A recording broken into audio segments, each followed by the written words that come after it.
तो ये तो था आर्य के बारे में, जो यूजुअली आम बात जिसे हम बोलते हैं और अनडाइजेस्टेड फूड की वजह से, जैसे आपने बताया। तो अब एक तीसरा रह गया है गाउट। तो गाउट के पेशेंट्स कैसे आ रहे हैं और किस तरह से आप ट्रीट कर रहे हैं अपनी ओपीडी में, थोड़ा उसके बारे में बताएं डॉक्टर साहब। गाउट को कॉमन लैंग्वेज में हम बोलते हैं गठिया। इसको आयुर्वेद में हम बोलते हैं वात रक्त। इसमें वात के साथ रक्त की दुष्टि होती है।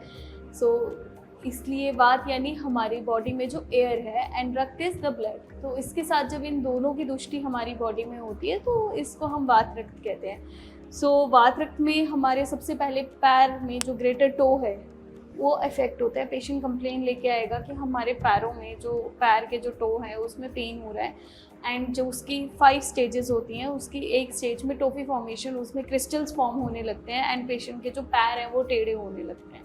तो ये सिम्टम है गाउट के।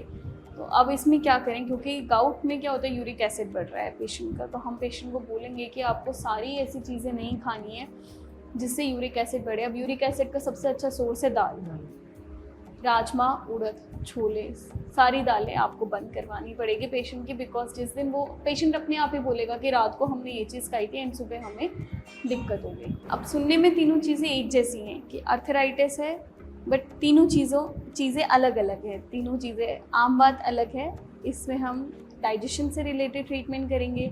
गाउट अलग है, इसमें हम यूरिक एसिड को कम करने में पेशेंट को हेल्प करेंगे।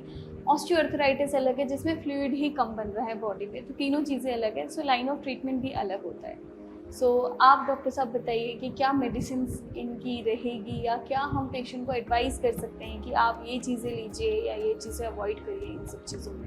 आयुर्वेद में जैसे पथ्य आहार विहार का बहुत बड़ा रोल रहता है। तो सबसे पहले हम काम करते हैं कि मेरी प्रिस्क्रिप्शन में तो आपने देखा होगा डॉक्टर साहब कि सबसे पहले तो उनको डाइटरी चेंजेस और लाइफस्टाइल चेंजेस पे ज़्यादा काम किया जाता है। उसके बाद नीचे थोड़ी सी मेडिसिन लिखी जाती है और उसके बाद हम थेरेपीज रिकमेंड करते हैं। ठीक है, तो ये चीज़ें हैं कि पेशेंट तो पेशेंट वरी करता है कि पहले तो वो क्या अपनी लाइफस्टाइल में गलत खा रहा है, क्या इनकम्पैटिबल फूड ले रहा है, उसको हटाते हैं। उसके बाद जो पर्टिकुलर डिजीज़ है उसके बारे में कि उसको कौन से फूड या कौन सा मिलेट्स हैं या कौन से फ्रूट्स हैं, उस चीज़ के बारे में अच्छे से डिटेल्ड उनको मेंशन किया जाता है हमारी प्रिस्क्रिप्शन में। उसके बाद कुछ मेडिकेशंस हैं जो एंटी इन्फ्लामेटरी होती हैं या आयुर्वेदा में आप कह सकते हैं जिनके काफ़ी अच्छे एंटीऑक्सीडेंट होती हैं, वो मेडिसिन देने के बाद आपको कुछ पर्टिकुलर ऐसे रिसर्च मेडिकेशंस भी हैं कि अगर किसी का यूरिक एसिड बढ़ा हो तो ये मेडिकेशन देने से उनका यूरिक एसिड कम हो जाता है। बट हम पॉडकास्ट में अगर किसी पर्टिकुलर ब्रांड के बारे में बोलते हैं या कुछ ड्रग के बारे में बोलते हैं तो आजकल लोग उसको ही फिर यूट्यूब पे बैठ के कंज्यूम करना शुरू कर देते हैं। तो इसलिए मैं कहता हूँ कि मैं किसी का पर्टिकुलर मैं आपको किसी एकल द्रव्य के बारे में भी अगर ना बताकर, लेकिन मैं चाहूँगा कि अगर किसी को भी इस चीज़ से प्रॉब्लम है, बट हम ये कहते हैं कि आयुर्वेदा में इसका बहुत अच्छे से इलाज है। आप जाएं, आपके नियर बाय आयुर्वेदिक डॉक्टर से मिलें या हमसे ऑनलाइन कंसल्ट करें। हम आपको आपकी प्रॉब्लम के हिसाब से, आपकी स्टेज की कौन सी डिजीज़ में कौन सी स्टेज है आपकी, कैसा लाइफस्टाइल है, ये सब चीज़ें बताने के बाद आपको ट्रीटमेंट प्रोवाइड करेंगे और जिससे आपको काफ़ी अच्छा बेनिफिट मिलेगा।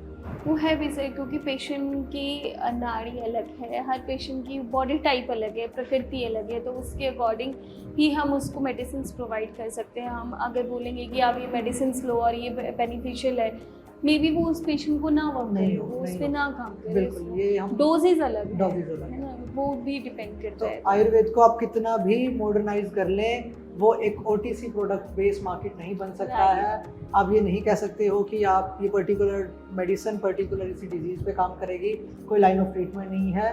पेशेंट को आपको प्रॉपर तरीके से अच्छे से ऑब्जर्व करके, क्योंकि लोगों को ये पता है कि आयुर्वेदा रूट कोज में काम करता है, तो वो रूट कोज को देखना एक आयुर्वेदाचार्य का महत्व बनता है। वो देखने के बाद वो इसलिए बैठे हैं। तो रूट कोज को जानने के लिए हम प्रैक्टिस करते हैं और उसके बाद ही उसी कोज पे हम जो मेडिसिन देते हैं वो ही कारगर होती है और वही पेशेंट के लिए हेल्पफुल होती है डॉक्टर साहब। तो कुछ आयुर्वेदिक थेरेपीज़ हैं जो हम यूजुअली कराते हैं, उसको हम थोड़ा सा डिटेल में बता सकते हैं। जैसे ओए का पेशेंट है तो हम उसको जामुगस्ती कराते हैं। उसमें हम जो ऑयल्स होते हैं, जो एंटी इन्फ्लामेटरी प्रॉपर्टी वाले ऑयल होते हैं, वो हम एक लाइक आजकल तो बहुत इजी हो गया, पहले उड़द की दाल का आटा लेकर उसको बॉल्स बनाई जाती थी और उसके बाद हम यूजुअली कॉलेजेस में करते थे।